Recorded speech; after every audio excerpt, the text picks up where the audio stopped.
بسم اللہ الرحمن الرحیم۔ شروع اللہ کے نام سے جو بڑا مہربان نہایت رحم والا ہے۔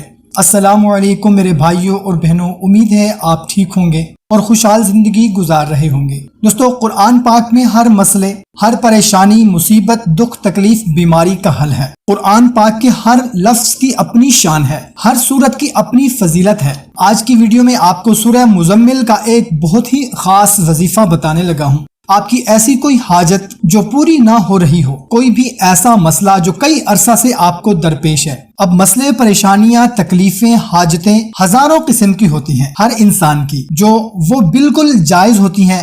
اگر ایک ایک پریشانی کا ذکر کریں تو بہت ٹائم لگ جائے گا۔ تو میرے بھائیوں اور بہنوں، کوئی بھی جائز مسئلہ آپ کا ہو تو اس کے لیے آپ یہ عمل کر سکتے ہیں۔ اس عمل کی اجازت عام ہے، مگر جس مقصد کے لیے کرنا ہے یہ عمل وہ ہمیں کومنٹ میں لازمی بتائیں۔ تو وظیفہ بہت ہی آسان سا ہے، کرنا آپ نے یہ ہے کہ فجر کی نماز کے بعد اول و آخر 11 مرتبہ درود پاک پڑھنا ہے، اور درمیان میں صرف ایک مرتبہ اس طرح سورہ مزمل پڑھیں کہ ان آیات کو 3 مرتبہ پڑھیں۔ یعنی کہ جب یہ آیت آئے، یہ کلمات آئے، تو ان کو 3 مرتبہ آپ نے پڑھنا ہے۔ رب المشرق والمغرب لا الہ الا هو فاتخذہ وکیلا۔